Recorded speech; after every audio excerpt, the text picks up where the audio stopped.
Joining us right now to talk about a team that's won the second half, dismantled Tennessee in Fayetteville a year ago, and now Arkansas has been through so much. We're going to talk some football and talk about the meat and potatoes of the Arkansas football team with friend of the show from the Arkansas Democrat-Gazette, Tom Murphy, joins us here on the new Sentinel Sports page. Tom, Vince Ferrara, Mike Griffith, how you doing this morning, Tom?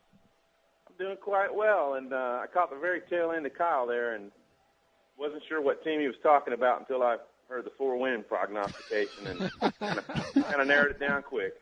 Right. You narrowed it down to either Kentucky or Ole Miss, right? That's right.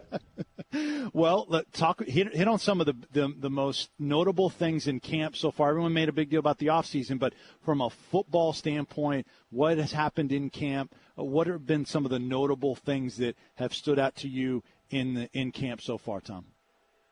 Well, I think that there's been a different strategy with how they've schemed defensively, and Tyler Wilson was upfront about that yesterday. Very interesting point that previously a lot of the defensive scripts had been written for the offense to maximize its practice time and to set up for the offense.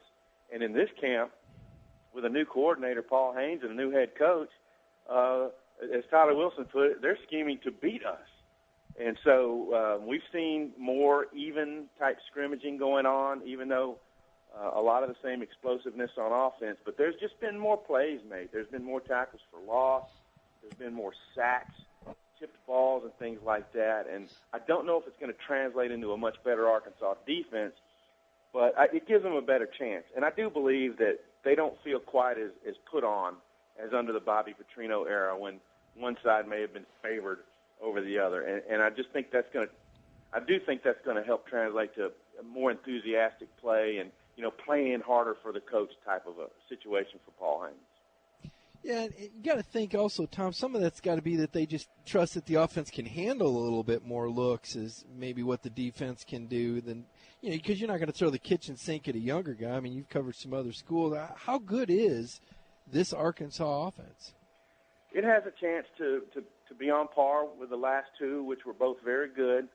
What we haven't seen is a full season of a passing game that is really clicking and complemented by a running game with Nile Davis. I mean, it was for the second half of 2010 that they were able to do that some, and that was when they've had their best stretch under Bobby Petrino.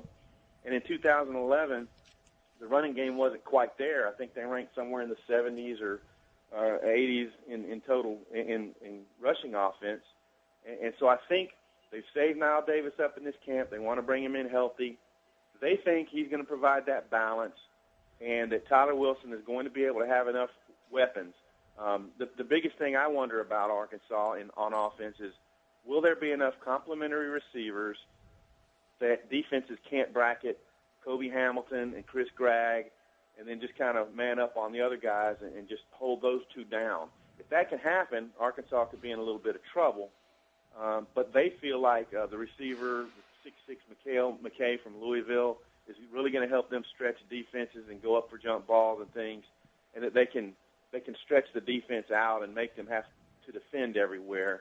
And I have a feeling Paul Petrino, who's really going to be trying to prove himself, is going to be a very aggressive play caller and a lot of deep passes and to that nature. Tom, you mentioned we're visiting with Tom Murphy from the Arkansas Democrat-Gazette. You mentioned some of the things you're wondering about on offense. What are the strengths and what are the weaknesses, things that you would be worried about if you're Arkansas on defense? Well, for starters, their linebackers, they're two inside linebackers, Tanarius Wright, who's been a defensive end, and Alonzo Highsmith, who had a really good junior year last year, have been out for a good chunk of this camp. I mean, they're just now coming back yesterday, really, and taking snaps together. And because Wright moved to the position and Highsmith was injured in the spring, they didn't take a lot of snaps together in the spring. They haven't taken them in this camp. Now, I think that has helped the guys behind them. Some of them are veterans like Terrell Williams. There's one, Otha Peters, who was a Tennessee commit, who's had a really nice camp as a freshman. It's going to help those two. But that continuity and that kind of knowing what the other guy is going to do may not be there early in the season, and obviously they need to have it together by week 3 against Alabama. That's a question. I think at safety, there are some young guys playing that people around the SEC have not heard of, like Rohan Gaines, like Alan Turner, that are younger guys that they've brought up in their system, but are they ready to play yet? Eric Bennett, the most experienced safety, has been hurt, and he's just now coming back. And so Ross Rasner, a kid who has played, has been more the veteran on that secondary. Now, where they're going to be very strong is up front, and they feel like with the depth they have at tackle and some pretty good defensive ends, that they might be able to dictate tempo to offenses a little bit more than they have lately, and that will help their back seven. So their deal this year is be a better run-stopping team, and they think that tackle depth is going to help them along those lines. Tom, on the way out, give me a win total range for this Arkansas team in 30 seconds. Yeah, I have been telling everybody it could be a 6-win team if things just go bad and, a couple key guys get injured. They're not really, really deep. And I also think it could fully realize all their goals, 12 wins. It can happen. I do think that the road schedule is going to be too tough for them to do that. So my realistic range is probably between 7 and 10 is what I would go for.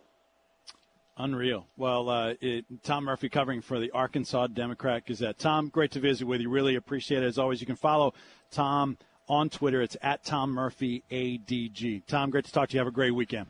Yeah, you guys have a good season. See ya.